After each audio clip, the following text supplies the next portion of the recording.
Psychic, psi, and parapsychology.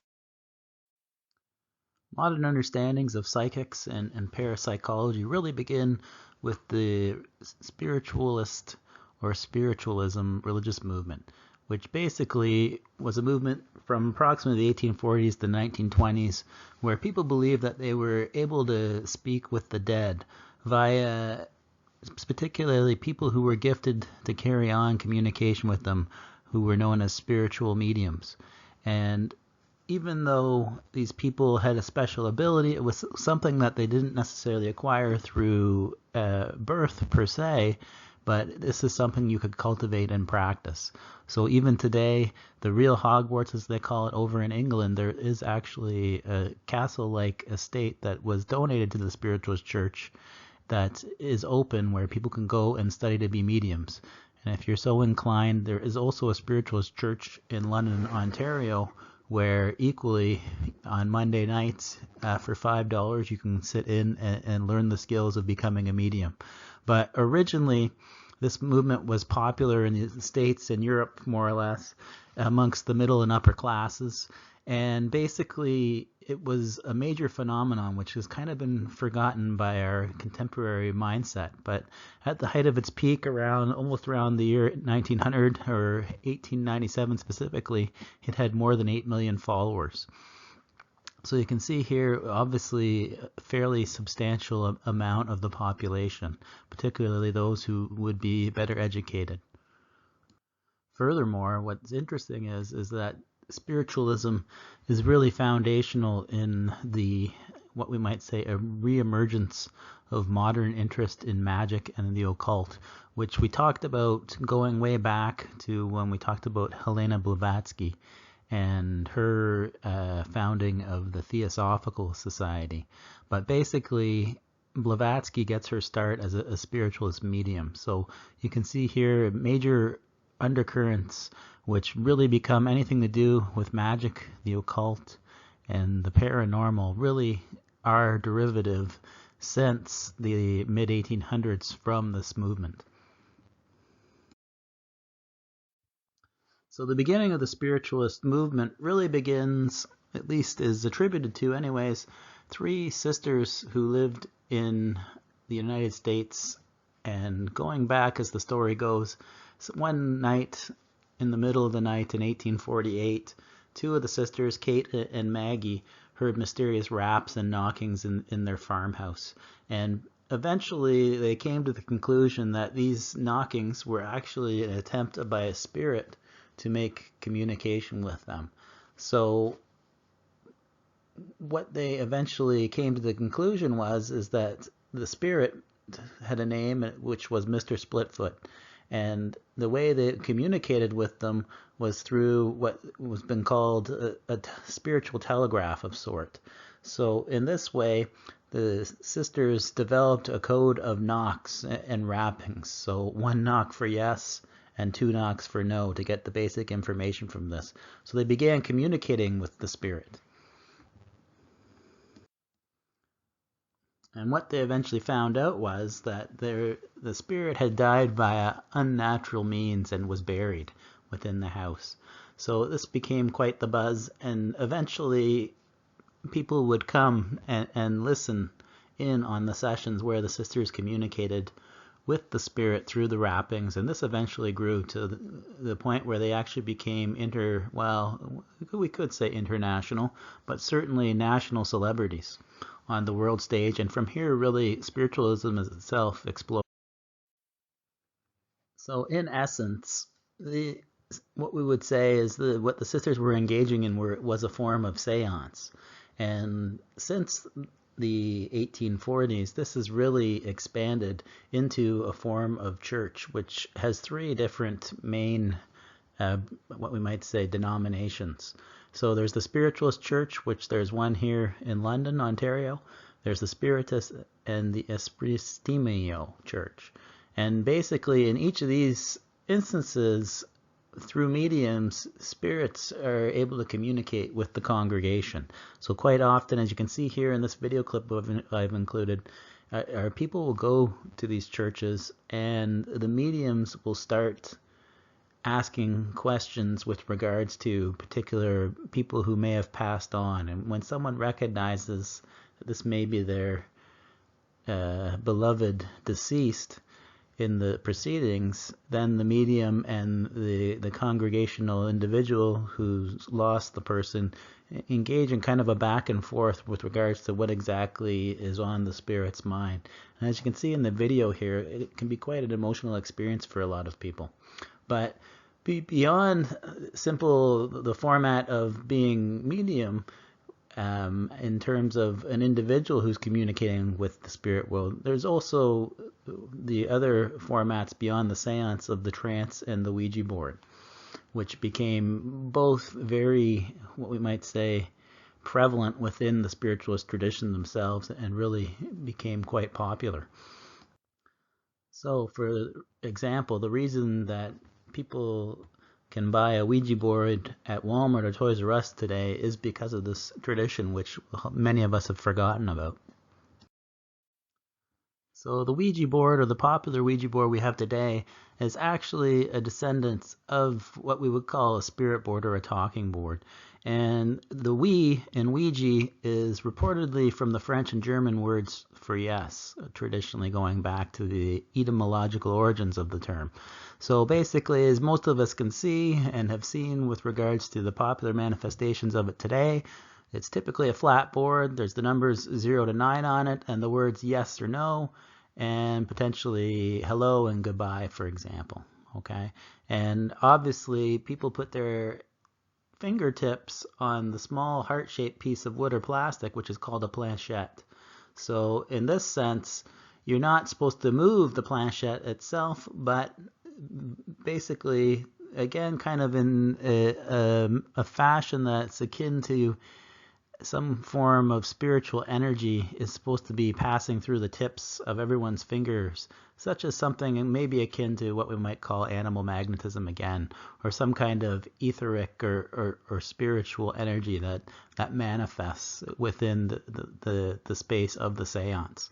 And so basically, with people's fingers on the planchette, not intentionally controlling it, but the planchette itself is supposed to move autonomously from people's will. This movement obviously being empowered by the spirits or whatever type of entity is communicating through the actual board. So here is a short video of a historical collector by the name of Brandon Hodge, who has really quite an awesome collection of early Ouija boards and planchettes that he's collected in kind of almost a museum setting. But have a look at this to see kind of some of the earlier variants of the Ouija board and kind of how it has modified, along with different types of spiritualist tools of the trade, such as the spirit trumpets, which he shows, which basically were another form of means for communication of the spirits to the actual participants of a seance. So it's interesting, the medium themselves is, during a seance, they're going basically into a state which we would know as a trance. And the origins of this idea of trance is a lot of the early spiritualists were connected with mesmerism. We recall animal magnetism from earlier lectures with regards to the subtle body. So they believed that there was this association with the hypnotic trance to kind of the early understandings of the actual hypnotic state which people can go into with regards to hypnotism these days. So in these earlier periods, there was a close connection between hypnotism and the trance state, and the conception that this was a state where individuals could actually communicate with passed on entities or other varieties of entities. So in this sense, what happens is, in a lot of instances, with the medium or the psychic operating the seance, it's believed that a spirit can either be channeled and receiving a message through either something along the lines of a teaching spirit, an ascended master in the language of theosophy, possibly from God, or an angelic entity. But overall, one aspect of this that is reoccurring in a lot of the occult traditions is this understanding of this inner voice as being the higher self. So for individuals, it was really a way of communicating beyond the mundane and into the what we might call the higher realms, where various types of entities, as we will talk about when we talk about interdimensional entities in a couple of weeks, are known to reside and be accessible to people who are able to enter these different states of consciousness or altered consciousness. So the reason a lot of this information has survived is because it's been archived and documented by the society we brought up last week in our mention of the study of ghost hunting and the Ghost Club. So the derivative of the Ghost Club was in Cambridge University in Britain was the Society for Psychical Research. And so it was founded in 1882, again in London. And basically what it was an organization of scientists and scholars who were investigating paranormal phenomenon, but doing so through a critical lens. So what they were trying to do was they were basically going out and investigating in specific, in one manifestation of it, the actual spiritualist mediums. So they would go sit in the various seances and participate to see whether or not various psychic mediums were, in their opinion, legitimate or frauds. So over the course of probably 50 to 70 years that the spiritualist tradition was alive and well, there's many different accounts of the SPR involved in, number one, catching fraudulent mediums and figuring out their tricks with regards to the various types of physical, what we would call mediumship, which we'll talk about shortly. But this is originally what we would say is probably the originator, again, of, as we said last week, Dan Aykroyd, actor and author of the Ghostbuster movie, was leading, what we might say, source material for the concept of a ghost hunting society or a ghost hunting group. So with its role as being really the first and foremost, what we might say, serious attempt to investigate paranormal phenomenon, it is definitively the leading source of parapsychological information going back, at least historically, to its early origins. So more or less, the department or the society really had 5 major areas that they were interested in evaluating and studying. So the first one, which we'll talk a little bit about next, is the idea of telepathy, or the transmission of thoughts from one person's mind to another. So they were involved in studying that. The second one is basically the phenomenon of, as we said, the close connections with spiritualism, of hypnotism and mesmerism. And linked with that is the idea of psychic healing. So they would go and investigate various psychic healers and see whether or not their claims were true. The third one was basically the subliminal self, which, if we think to the early origins of the society, this was pre-Sigmund Freud. And really, like this, the idea of the subliminal mind was around, but it was still very much in its infancy. So they are one of the, what we might say, the early precursors of the tradition of modern psychology in that sense. The fourth element is in apparitions and hauntings. We saw one of the later investigations conducted by the SPR through the Borley Rectory, and particularly the study thereof, right? So in this sense, they are involved in a lot of different aspects. The fifth one being the evidence of existence of intelligence that are beyond what we might say, we could say interdimensional entities or potentially supernatural entities. So you see here, even though all of these are of a different nature, they certainly are all paranormal or occult. And in a lot of instances, these categories are for classification purposes, since in a lot of cases, a lot of these different 5 departments would overlap and almost blend or merge into themselves. So, for example, with the Borley Rectory, when Harry Price goes to investigate, he is basically overlapping several of these different phenomena throughout the course of his investigations of the rectory. So not only is he investigating the apparitions and hauntings, but he's also, in the sense, he brings with him various types of mediums to try and communicate with the actual spirit. So you can see here none of these categories are necessarily cut and dry. So the earliest work of the society, basically founding members were W.F. Barnett, Mr. Edmund Gurney, and Mr. F.W.H. Myers. And their earliest work in the society really had to do with what we would call telepathy or thought transference. And this is basically, they held their first general meeting of the society on July 17th, 1882. And this is basically what they're discussing, where in specific, Professor Barrett read the first report on thought reading. So in this sense, this is the beginning of the investigation of the other branches. But to start, it really begins with the concept of telepathy. And prior to the SPR, there was no term telepathy, since it was coined by Myers himself.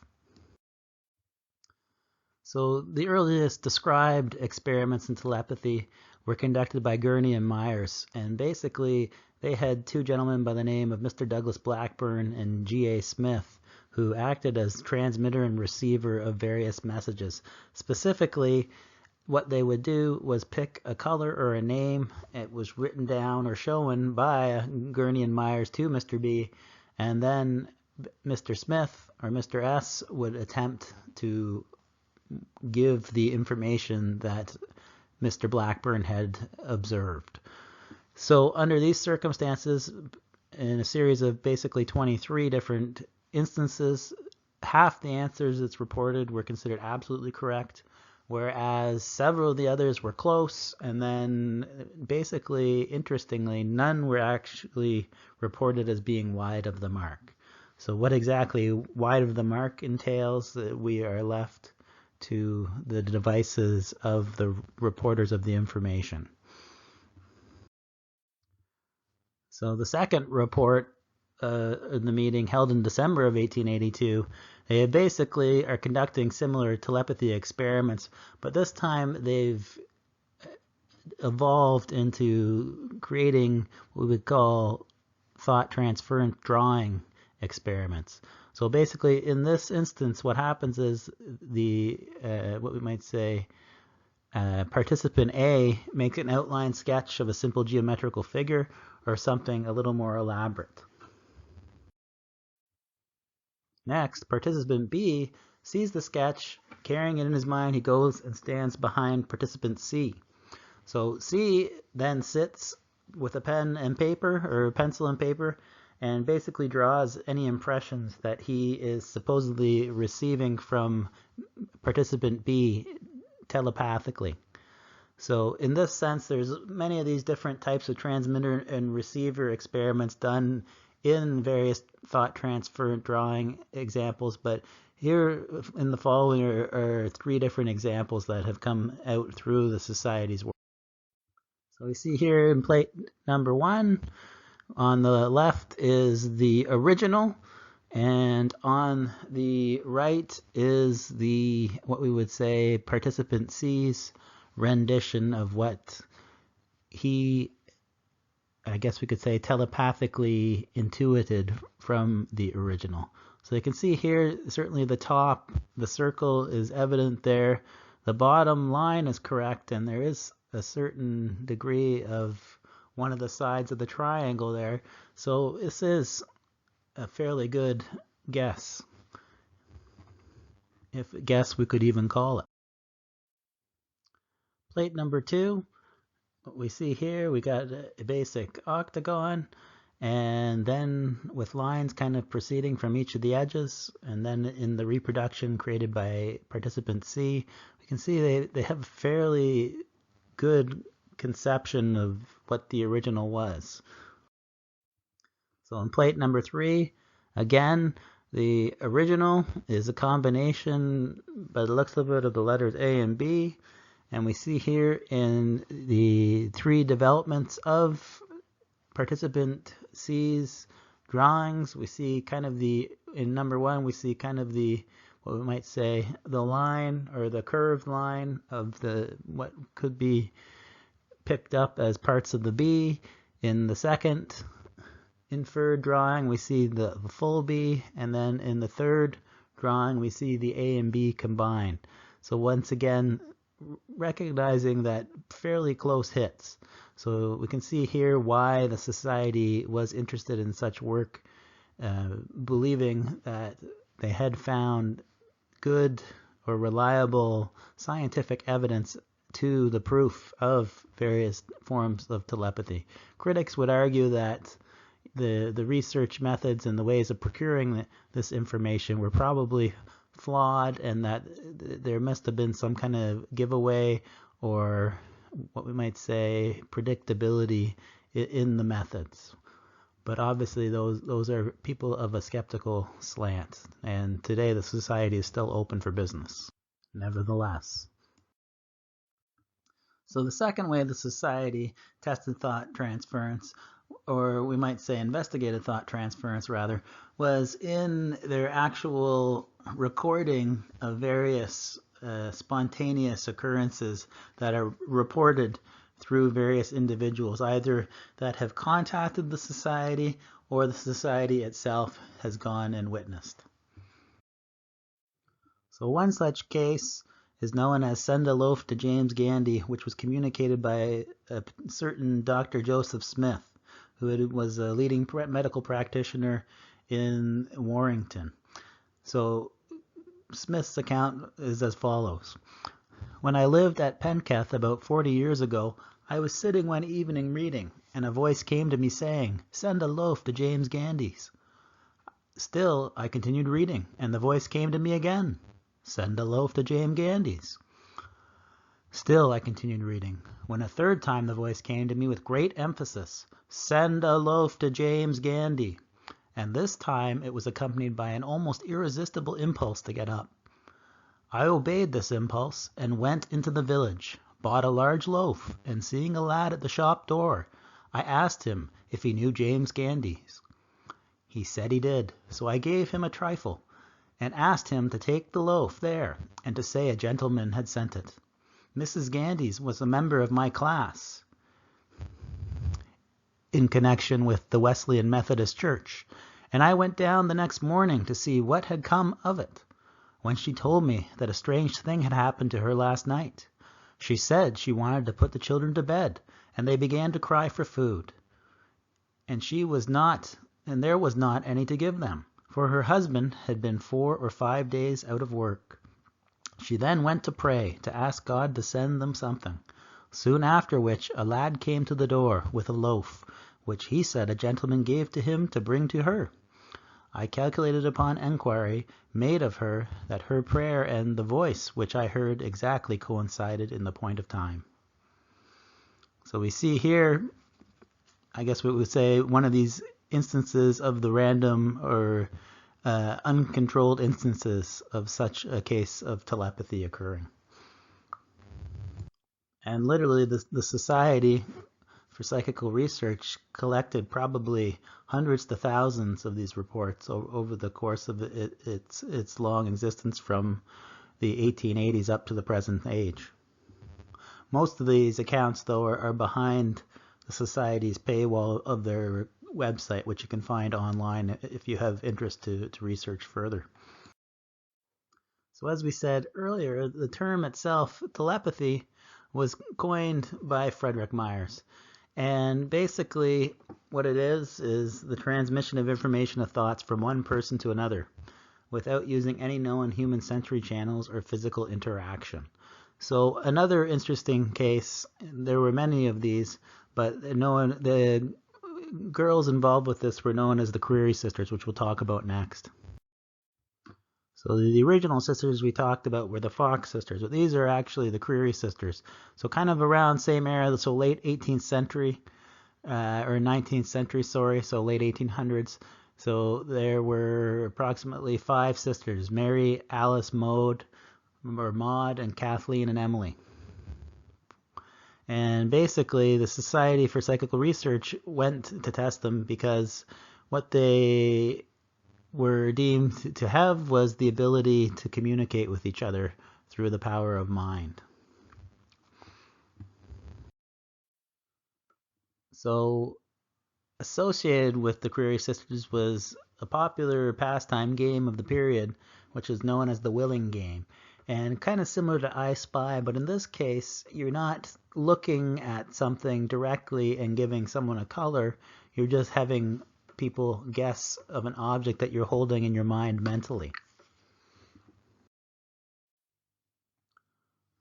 So one of the SPR tests was conducted by a local doctor who, in this session, basically the majority of the participants were in the family living room, whereas the girl whose psychic abilities were, or telepathic abilities anyway, that were being tested would remain in another room. And basically the doctor would think of a particular object, and then the girl from the other room who was waiting would come from the other room with the specific object that the doctor had merely been holding, or the group, I guess, along with the doctor, had been holding within their minds. So as recorded by the doctor, the results were as the following. So basically, a hairbrush, an orange, a wine glass, an apple were all correctly brought. A toasting fork was wrong on the first attempt but correct on the second. A knife and cup were correct. A saucer after the cup was a failure, but the child, when questioned, basically replied, "Saucer came into my mind, but I thought you would never ask for that after asking for a cup, so I wasn't sure what it was." So we see here, according to the doctor's, I guess we could say, sessional test, it looks like the Query sisters passed with flying colors with regards to their telepathic abilities.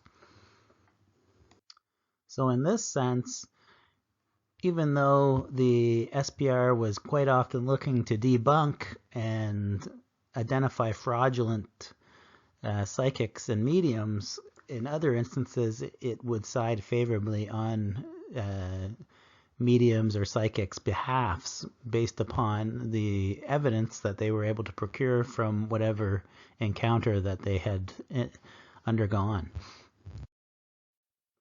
So as I mentioned briefly in passing earlier, the physical mediumship was an important part of spiritualism.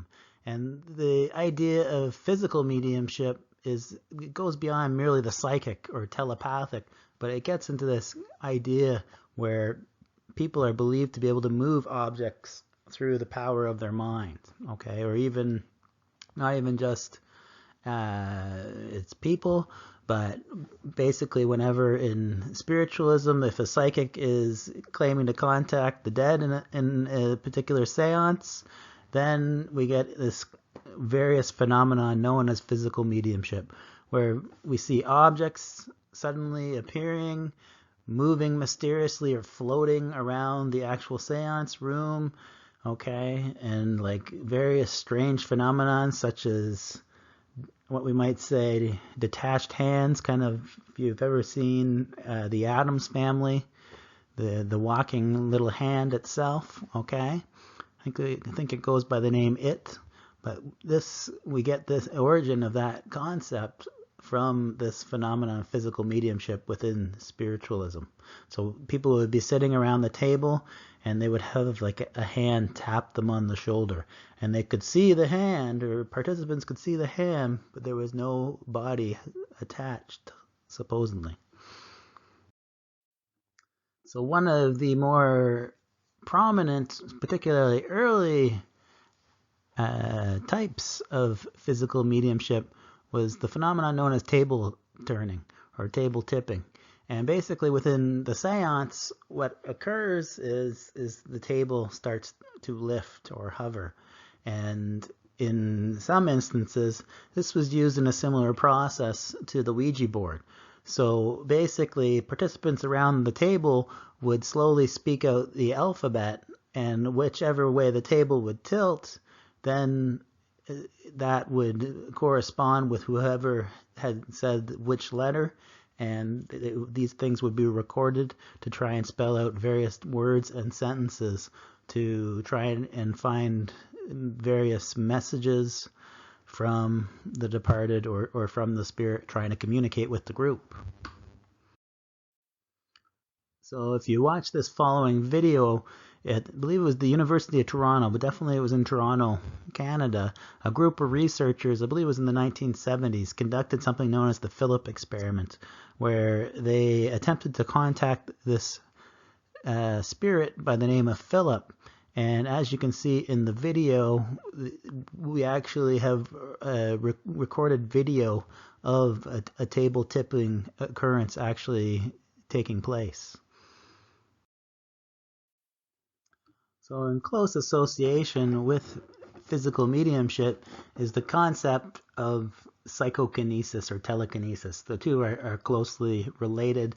There's slight distinctions, but more or less they are fairly minor. They both are basically the concept of this alleged psychic ability of a person to influence objects or physical objects by not interacting with them. So here in the image here on the right, we see basically from a famous spiritualist photographer, this gentleman who is apparently raising the chair up off the ground by mere use of his mental psychokinetic abilities.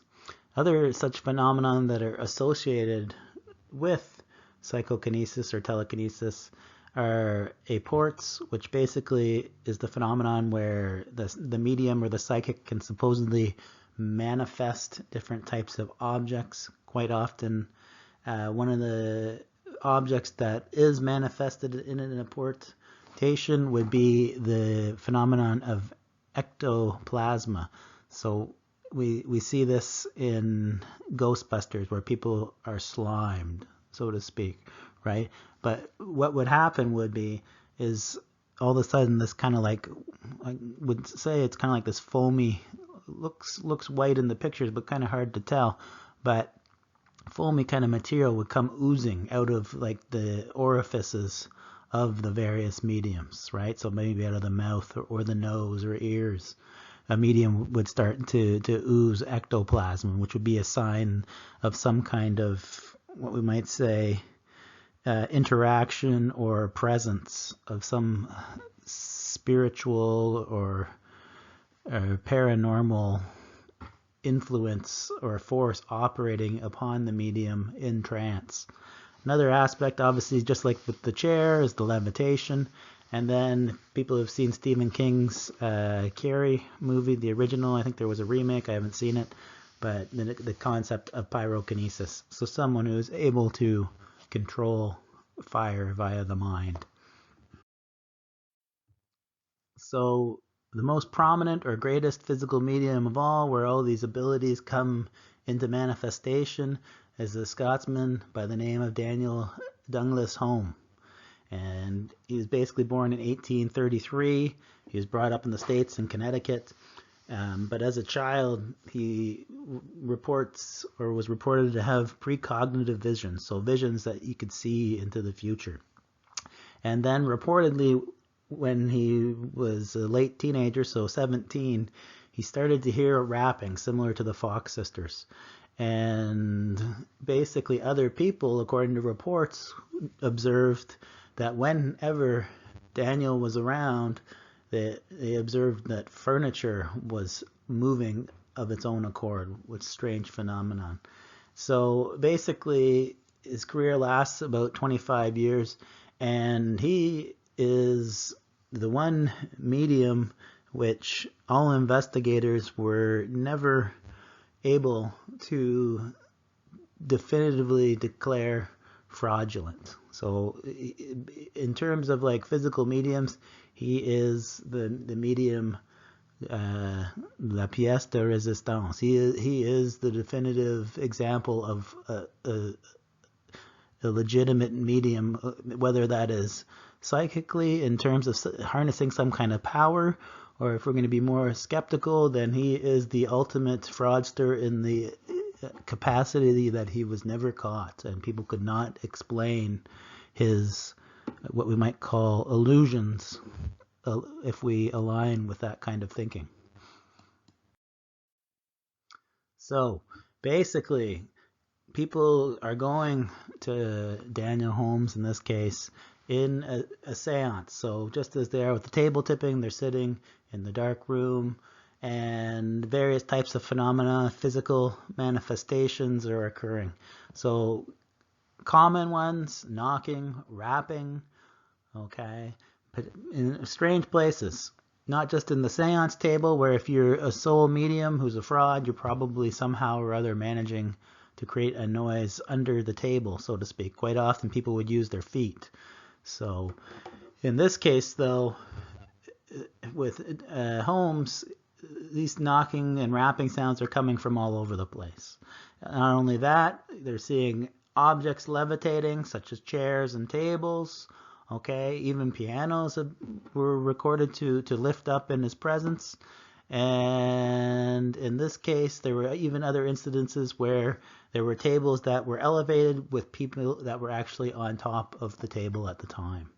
So in this case, okay, obviously, however this is happening, lots of different objects were reported to be moving of various degrees of weights, okay, sizes. Some of these were incredibly heavy, and whatever kind of power was levitating these objects, it had to be fairly substantial in its capabilities.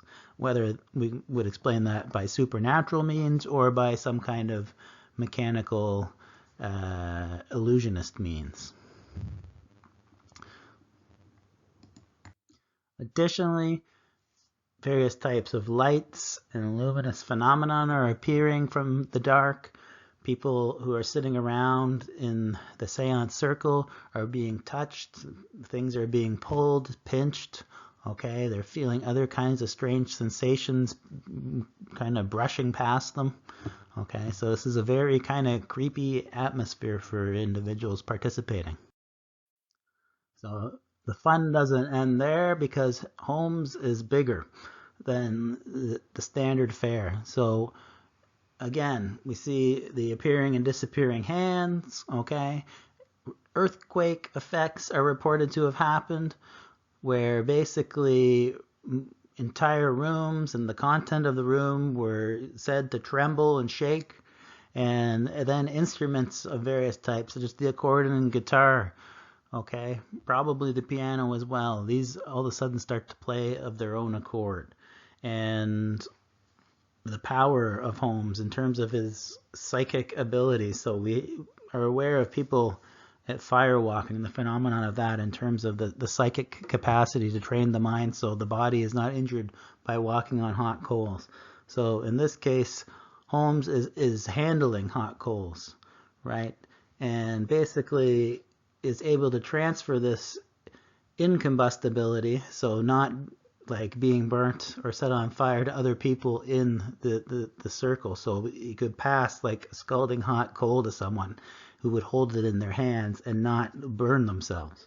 Okay, and then the other phenomenon, which we get into, like the magical component, for those of you who've seen the Lord of the Rings movie, where Gandalf the Grey is with Frodo and they're discussing the ring, and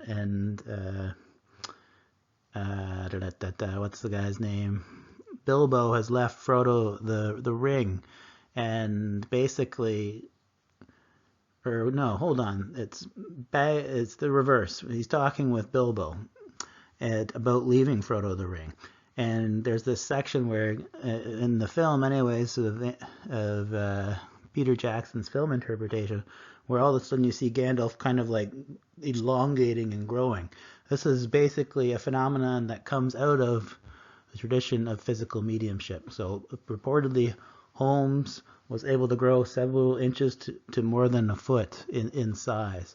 And not only that, he also defies bodily laws of gravity by being reported to levitate. So I see here an image as depicted of him within a certain ceremony where this was the case. So a video included here is specifically geared towards homes and a lot of these phenomena we've been talking about. So interesting to watch that, just to kind of to see some of these things operative. So the formal study beyond the SPR of this phenomenon is known as parapsychology. And basically it has two different divisions. Both of those we've basically covered so far. The first being extrasensory perception, which includes telepathy, pre and retrocognition. So precognition is knowing something's going to happen before, and then retrocognition is kind of looking back in your mind to see things from the past. Clairvoyance is kind of having an understanding of things that should not be evident to you through psychic means. Psychometry, which is basically this ability to, as we'll talk about shortly, this ability to touch objects and find information out about various different types of clairvoyant information related to them. And then the second part, as we've just been discussing more or less with the physical mediumship, is the psychokinesis / telekinesis. So parapsychology as a institutional form of study covers all of these things. So the founding father of modern parapsychology is considered to be Joseph Bank Rhine, who is basically, he was renowned for his work in a parapsychology laboratory at Duke University, particularly through the 1930s and onward, where basically he conducted various different types of experimental investigations into the various branches of parapsychology. So Rhine was basically involved with finding qualitative and statistical data with regards to extrasensory perception experiments. So earlier manifestations of this involved rolling dice and the use of cards with regards to people's ability to, what we might say, harness the awareness of the outcome, or even as well in terms of measuring the psychokinetic ability, their ability to actually alter the outcome of either the flip or the actual roll. In terms of telepathic ability, we see Rhine utilizing his associates Carl Zener's cards, which if you've seen these, we'll work with these this week. This ability with the different types of symbols to, what we might say, telepathically read what symbol is appearing on the card. So here we see in the image on the left, we have Rhine on one side, and then the women on the other side, basically trying to, I guess we could say, read which of the symbols Rhine had pulled on the opposite side of the screen. Okay, so typically with these, were 5 symbols. I believe there's a total of 25 cards in total in the deck, and usually the person would be evaluated based upon a percentage. So 20% of the time, okay, anything above like 20% chance, so 1 in 5 would be statistically, if you're doing more than 20%, that's considered to indicate some capacity for psychic ability. Okay, so anything, hovering around 20% or just under is considered what we would say statistically based upon the outcome of chance, right? So every time you guess, you have probably likelihood statistically is you're going to get 1 right in every 5 just based upon guessing. So if you're going above that, even if it's a minute amount, then you would be, I guess we could say, labeled as having some degree of psychic ability. So video clip included here is just simply the famous scene from the Ghostbusters with Bill Murray, where he and Rick, I guess it wasn't Rick Moranis, but an individual and an attractive young woman are involved using the Zener cards. So kind of a funny attachment for those who would like to see what the cards actually look like closer up and how they relatively are utilized by parapsychology departments. Another form which Rhine was involved in utilizing is known as the Gansfield experiment. So in the 1930s, the researcher and psychologist Wolfgang Metzger basically figured out that if he could have a subject gazing in a featureless field of vision, that basically this would, after a matter of time elapsing, would generate hallucinations in the subject. So this is known by the term the Gansfield effect. And what basically this is tapping into is this long tradition of people entering into these altered states of consciousness. Okay, so this goes back, this understanding of doing so goes back in Western history to the adepts of Pythagoras's mystery school. Specifically, they're retreating into pitch black caves. So you don't necessarily need the exact parameters of what would be known as the Gansfield experimental requirements as utilized by Metzger, but even just getting into a sensory deprivation situation, which we see in the actual television or Netflix series Stranger Things with Eleven when she goes into the pool, okay, and basically into total darkness, whether that is by covering her eyes or in just simply a dark space, and the sense of floating and taking, really what the floating is doing is removing any bodily consciousness or kind of pull of gravitational forces upon your body. So if you're sitting, quite often you'll move, okay, just because after a certain period of time, you know, your body needs to kind of alter itself in order to find that comfort again. So in order to avoid that, this concept of floating, right? So this is really what this Gansfield experiment is tapping into, and this is really where the show gets this idea from this parapsychological history. So the specific Gansfield technique is that individual, quite often a ping pong ball is cut in half and placed over the recipient's eyes, okay, and then they are supposed to lie down or sit back in a very comfortable position to try and reduce and minimize the sense of touch, just as 11 in the pool.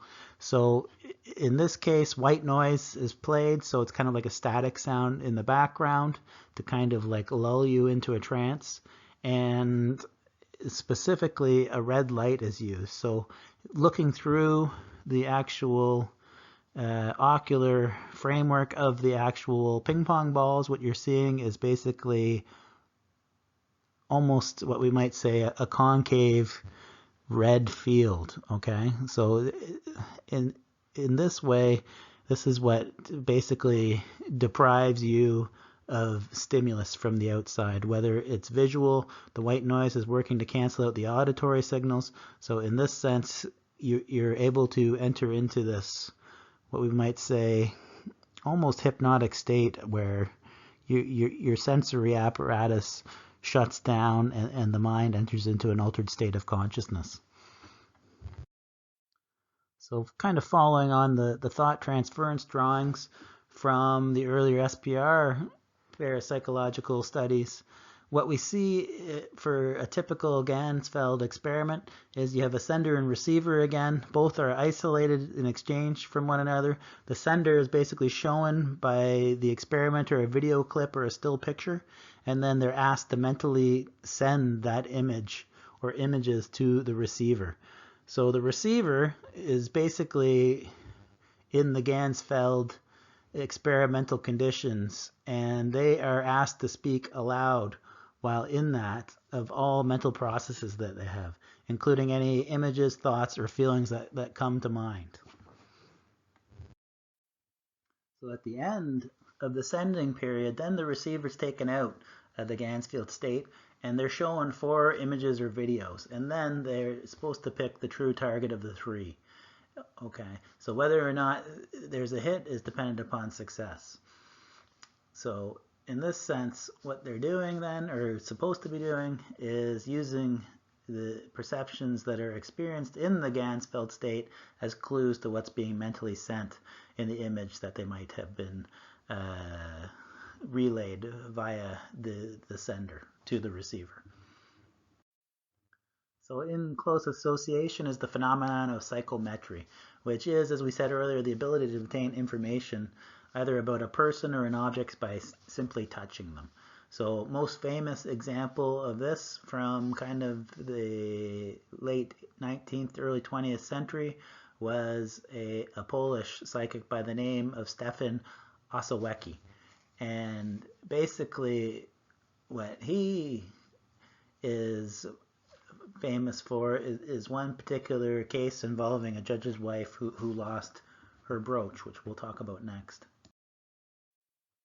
So the encounter with the judge's wife, basically Osowecki was renowned for having this psychometric ability, and the woman approaches him.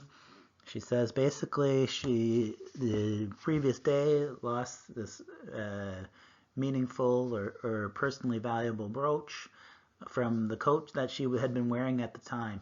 So Osowecki, in order to enact his psychometric ability, touches her coat in the space where the brooch had fallen from. And immediately he has this vision of where the actual brooch fell off, and also he sees a man with a black mustache pick it up. And then after that, that's basically where his, I guess we could say, clairvoyant vision ends. So next day, however, though, he's visiting his local bank, and there, to his surprise, he sees the exact man with the black mustache. And he approaches the man and tells him what he had seen in his vision, and stunningly, the man then produced the brooch to Osowecki, therefore the judge's wife being able to reclaim the brooch. So in this, we see this ability of the psychometric individual being able, through the medium of touch, to gain psychic insight into the actual, in this case, the whereabouts and the history of the specific device. So this is the common theme that is associated or linked with this actual power. In comparison, in more modern times, particularly through what we might say the U.S. government and supposed CIA programs, the one psychic ability that seems to be in demand or of interest is that of remote viewing. And by remote viewing, we basically mean the ability to see at a distance an unseen target by basically using the abilities of the mind or exterior sensory perception, ESP. So generally, the U.S. government, particularly as part of their espionage program, has had interest in this probably over the last 25 to 40 years. Going back really into the 1970s is kind of the high period, right up until the 90s when supposedly the programs were discontinued. But through various kind of NGOs, non-governmental or agencies such as the Princeton Engineering Anomalies Research Laboratory, known as PAIR, the acronym PAIR, the SRI International, and the Science Applications International Corporation. So these different groups are associated with working with the U.S. government, particularly with various types of psychic phenomena, such as remote viewing. So for a remote viewer, what they're typically trying to do is they're trying to give information about either an object, event, person, or location that is inaccessible or hidden. So in this case, they are trying to see things that are typically at a distance.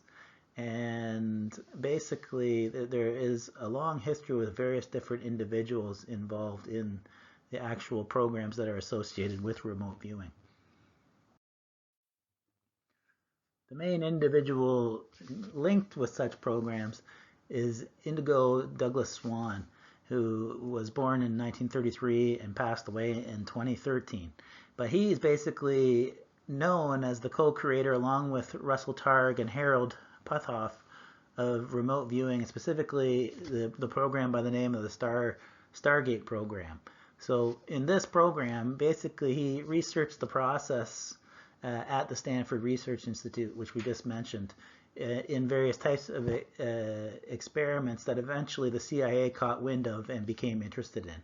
So specifically his form of remote controlled viewing that's kind of brought him to their attention was a process whereby the remote viewers could view a location that was given, not necessarily specifically what it was, but they would be able to identify that location via simply being provided the geographical coordinates.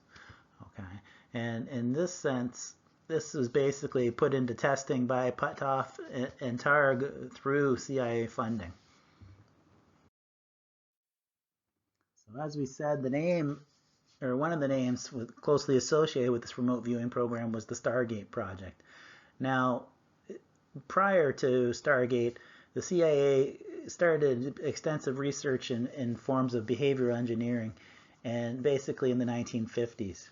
And this is what eventually these experiments develop out of that research into behavioral engineering into the Stargate program. And areas of interest there, basically extrasensory perception studies. And specifically, though, they're interested in remote viewing because this basically is supposed to equip the remote viewer with the ability to psychically see different types of events, sites, or information from a great distance. So you can see how this would be useful for military purposes. So the one, I guess we could say, the most famous or the most resounding success of the program, what happened through a remote viewer by the name of Rosemary Smith, who in 1976 was successful in identifying the location of a lost Soviet spy plane. Okay, but overall, this unit was never very large. So basically, it was supposed to, in the 1980s, was considered to be a small-scale unit that had approximately 15 to 20 individuals, and it was supposedly run out of an old leaky wooden barracks. So it never, per se, at least according to accounts, was this considered to be a large operation, so you can see how this would be secretive. But one of the leading figures of it, or at least in 1987, the leader of the project was a lieutenant by the name of Frederick Holmes Skip Atwater. So we see a lot of this information, particularly associated with the Stargate project, coming out kind of subsequent to the 1990s, when a lot of these remote viewers found themselves more or less out of a job with the military/CIA and start going into the business of selling psychic programs and marketing this ability to the general public. So some of these programs can cost thousands of dollars. You can visit the individuals involved. This week we'll be looking at a specific video talking about the Stargate project and the individuals involved. And if you took the time to research a lot of the individuals mentioned in the video, you'd find a lot of them actually have home courses or various different types of conferences slash, let me say, retreat courses where one can actually be trained in the abilities of remote viewing, which we'll also practice in the worksheet portion of this week's work content. So another term or label that's attached to kind of this psychic spy of the Americans is known as the First Earth Battalion, which was basically, again, kind of late 70s, early 80s, this idea where there is a blend of New Age philosophy with the overall function of American intelligence gathering capabilities. Okay, so the document you can find with regards to the, I guess we could say, combat approach of the First Earth Battalion is the First Earth Battalion Operations Manual, which was published in 1979. And basically, the group operated out of Army intelligence at Fort Meade in Maryland. And again, here another video clip kind of talking further about the group and kind of the individuals involved in the history thereof. So I guess we could say source, or the mind, hypothetical mind, provided all this isn't just disinformation and charlatanry based upon people trying to make a quick buck on remote viewing. But anyway, supposing that this actually occurred, the 1st Earth Battalion was basically the name proposed by Lieutenant Colonel Jim Channon, who was the author of the actual 1st Earth Battalion operations manual. So basically his idea, he was a U.S. combat vet from Vietnam, and he had this idea of creating a new age type of super soldier. So in this sense, okay, he spent a lot of time in the 1970s in California and got involved in the human potential movement, which is kind of very new agey, kind of talking about energies and the use of psychic powers. As you kind of see in the video assigned this week to the quiz, where basically he gets involved in this quest of trying to use these things for good to create almost soldiers of peace, which have psychic abilities in order to avert actual physical confrontation. So this is kind of the champion of that idea and the source origin of this. But as we can see, this kind of takes darker turns in the military industrial complex with regards to the various other individuals involved in actual projects that are associated with it. So for anyone, there's in 2004, I'm not sure if it was when the book came out or the movie came out in 2004, but there's a book and movie by the name of The Men Who Stare at Goats, starring George Clooney and Jeff Bridges and Kevin Spacey.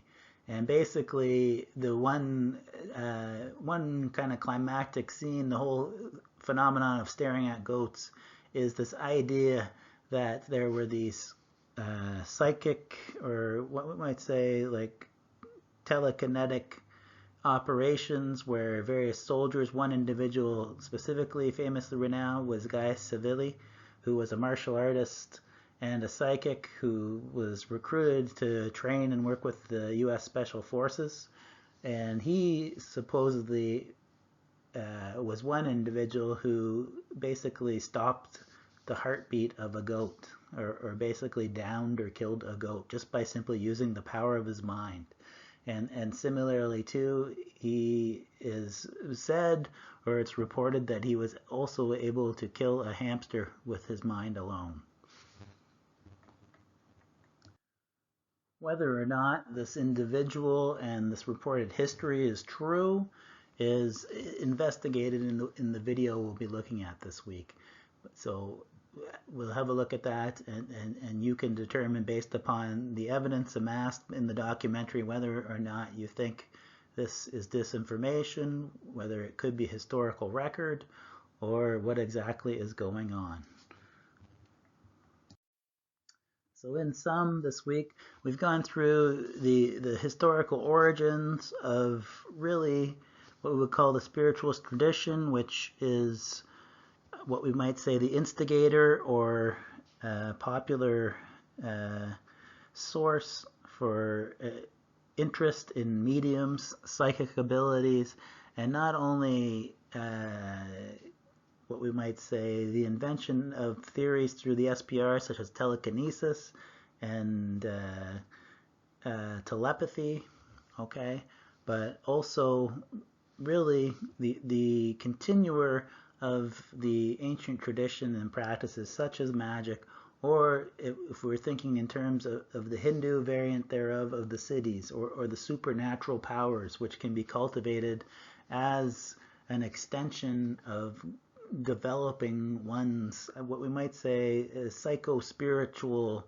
energetic body. So here we see this manifestation depicted through the medium slash spiritualist, whether embodied in both physical and mental psychic phenomenon, but also to extending up really into the present era through various forms of military technology and reported military programs of the same. So we'll see this, and also too, we'll tap again into these themes when we talk about interdimensional entities and trying to communicate or gain power or advantage through various groups, appealing to this ability to actually enter into a medium state or a trance state and communicate with extra